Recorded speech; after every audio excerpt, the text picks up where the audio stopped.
существенно ухудшилась ситуация в восточноевропейском регионе коллективной безопасности. Несмотря на усилия России, Запад не принял во внимание предложения по урегулированию ключевых для нашей безопасности вопросов. Не расширение НАТО на восток и не размещение ударных вооружений вблизи российской территории. Все делалось с точностью да наоборот. США взяли курс на полный демонтаж сложившейся архитектуры международной безопасности, сопровождая его глобальным развертыванием системы противоракетной обороны, разработкой ракетных комплексов средней и меньшей дальности. Североатлантический альянс вплотную приблизился к нашим границам и в разы нарастил боевой потенциал. Были активизированы усилия по вступлению Украины в НАТО, размещение на территории коалиционной военной инфраструктуры. А сама страна превращалась во враждебное нам государство, используемое в качестве инструмента давления на Россию. Более того, возникла реальная угроза создания Украины ядерного оружия и средств его доставки. На ее территории была сформирована сеть из более чем 30 биолабораторий, задействованных в военно-биологической программе Соединенных Штатов Америки. Документально подтверждено, что исследования проводились тайно в нарушении взятых международных обязательств. В непосредственной близости у наших границ, по сути, создавались компоненты биологического оружия. Отрабатывались методики дестабилизации эпидемиологической обстановки.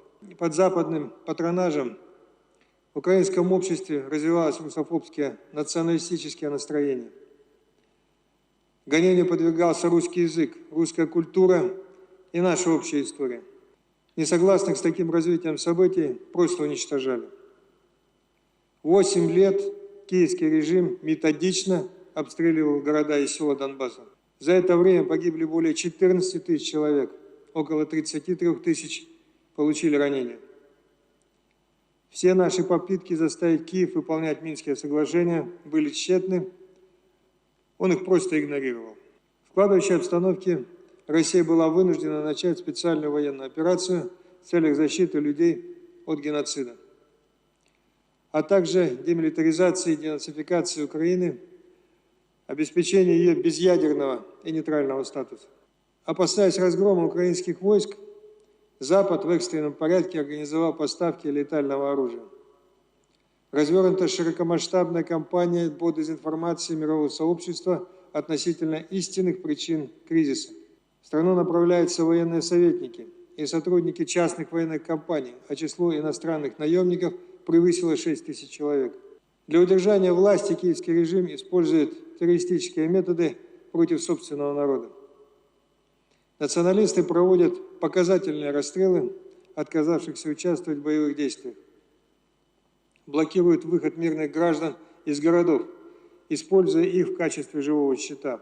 А в жилых кварталах рассредотачивают танки и артиллерию. Освобождение уголовников и бесконтрольная раздача оружия привели к массовым случаям насилия, грабежей и мародерства.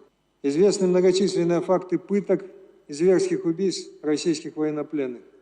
Причем это не скрывается. Однако Запад отказывается признавать эти факты. Так называемые цивилизованные страны не только отрицают существование нацизма на Украине, но и с почетом принимают у себя представителей нацистских подразделений, замешанных в кровавых злодеяниях. Российские вооруженные силы, в отличие от украинских, не наносят удары по гражданской инфраструктуре, где могут находиться мирные жители. Выявленные огневые позиции и военные объекты противника поражаются высокоточным оружием. Для выхода жителей из окруженных населенных пунктов объявляются режимы тишины и создаются гуманитарные коридоры. Безусловно, это замедляет темпы наступления, но делается это сознательно, чтобы избежать жертв среди мирного населения. Несмотря на масштабную помощь Запада, киевскому режиму и санкционного давления на Россию, продолжим специальную военную операцию до полного выполнения всех задач. По периметру границ ОДКБ формируются долгосрочные очаги напряженности. В этих условиях требуется четкая координация и непрерывное совершенствование входящих в систему коллективной безопасности сил и средств, механизмов принятия решений и реагирования на кризисные ситуации. Мы решительно настроены и далее развивать сотрудничество в рамках организации по всем основным направлениям. Это особенно важно еще и потому, что западные страны ведут целенаправленную работу по подрыву союзнических отношений между государствами ОДКБ. Знаем, какое давление оказывается на наших союзников. В ход идут неприкрытые угрозы, шантаж, интриги. Все это требует от нас еще большей сплоченности, более активной и четкой координации действий. Россия продолжит оказывать необходимую помощь своим союзникам в нейтрализации возникающих угроз и отстаивании суверенитета.